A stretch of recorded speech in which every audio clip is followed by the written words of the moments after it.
सगळेच म्हणतात LIC policy घ्या, पण खरंच LIC पॉलिसी घ्यावी का? चला तर मग आज ही गोष्ट तुम्हाला समजून सांगतो. नमस्कार मित्रांनो, मी आहे प्रशांत राजगुरू. द मनी सूत्र ह्या आपल्या यूट्यूब चॅनलवरती आपल्या सर्वांचं स्वागत आहे. आजचा आपला विषय खूप साधारण आहे, पण इतकाच आपल्या नेहमी समोर येतो, तो म्हणजे LIC पॉलिसी आपल्या सर्वांनी घ्यायला पाहिजे की नको.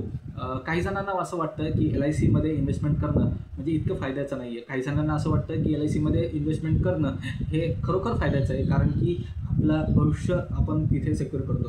तर मग खरी आपण गोष्ट जाणून घेऊया आपल्या आजच्या ह्या व्हिडिओमध्ये की खरंच LIC पॉलिसी घ्यायची का नाही घ्यायची.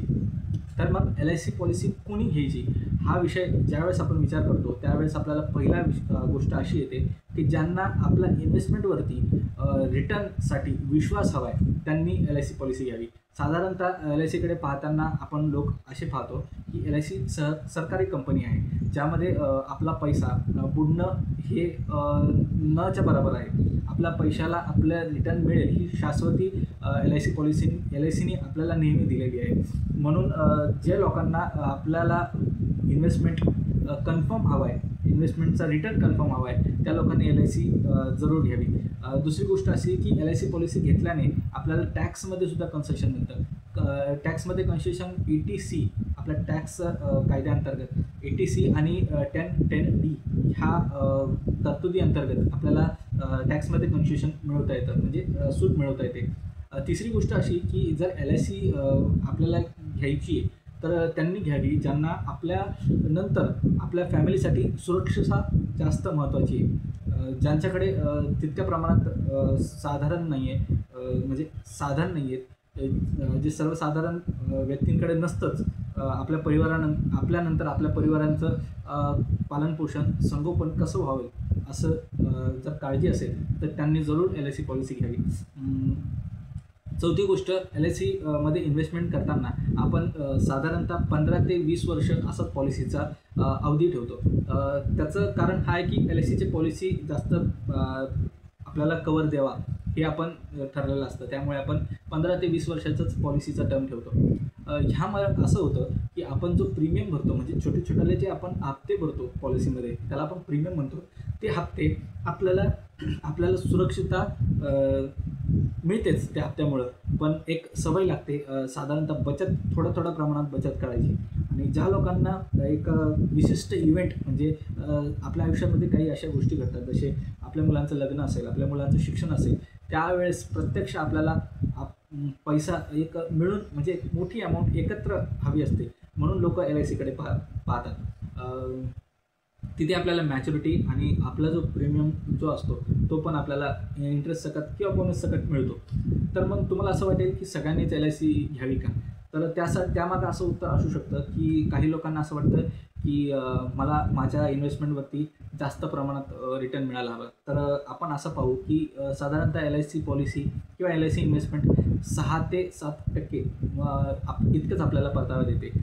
त्या मानाने पाहिलं तर म्युच्युअल फंड आणि इतर काही ज्या गोष्टी आहेत त्या आपल्याला जास्त प्रमाणात म्हणजे 12%च्या आसपास पण इतिहासामध्ये पाहिलेले आहे आपण, त्यांनी आपल्याला रिटर्न दिलेलं आहे.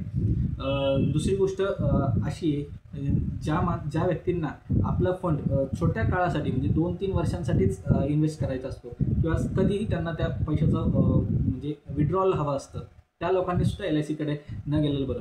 कारण की ज्यावेळेस आपण LICमध्ये इन्व्हेस्टमेंट करतो तर त्यावेळेस आपल्याला भरपूर काळासाठी इन्व्हेस्टमेंट जो असतो त्यामध्ये आपण जर विड्रॉल केला तर आपल्याला सरेंडर चार्जेस वगैरे असतात ते आपल्याला भरावं लागू शकतात. म्हणून ज्या लोकांना आपल्याला पैसे लवकर पाहिजेत त्यांनी सुद्धा LICमध्ये इन्व्हेस्टमेंट न केलेली बरी. तिसरी गोष्ट अशी, काही लोकांना असं वाटतं की आपल्याला रिटर्न जास्त मिळाला पाहिजे, आपल्याला सिक्युरिटी आपल्याकडे आहे भरपूर, म्हणजे आपल्याकडे भरपूर आपल्यानंतर आपण पॉलिसी टर्म इन्शुरन्स किंवा सम इन्शुअर्ड घेऊन ठेवलेलं आहे, आपल्याला आता परिपूर्ण आपलं सुरक्षा आपल्या परिवाराची आपल्यानंतर होऊ शकते, त्या लोकांनी सुद्धा पॉलिसीकडे न पाहिलेलं बरं. पण असा विचार करता आपल्याला अशा लक्षात येईल की मग पॉलिसी नाही घ्यायची का? तर पहिल्यांदा आपण पाहिलं LIC का घ्यावी आणि दुसऱ्यांदा आपण पाहिलं की LIC का नाही घ्यावी. तर माझं असं म्हणणं हे नक्की आहे की सर्वप्रथम प्रत्येक व्यक्तीने सुरक्षितता याच्याकडे जास्त लक्ष दिलं पाहिजे. पहिल्यांदा सुरक्षितता येते, नंतर संपत्तीची वाढ येते. आपल्या कुटुंबाची सुरक्षितता नेहमी पहिली ठेवावी आणि कोणासाठी नाही. पण जर तुम्हाला फक्त जास्त परतावा हवा असेल तर LIC तुमच्यासाठी नाही आहे. किंवा तुमचं उद्दिष्ट अल्पकालीन असेल, 2-3 वर्षाचं असेल तर तुमच्यासाठी LIC नाही आहे. मग निष्कर्ष काय मिळतो? तर ह्यातनं निष्कर्ष आपण असा घेतला पाहिजे का जर तुम्हाला सुरक्षितता आणि विमा हवा असेल तर मग तुम्ही LICकडे जा.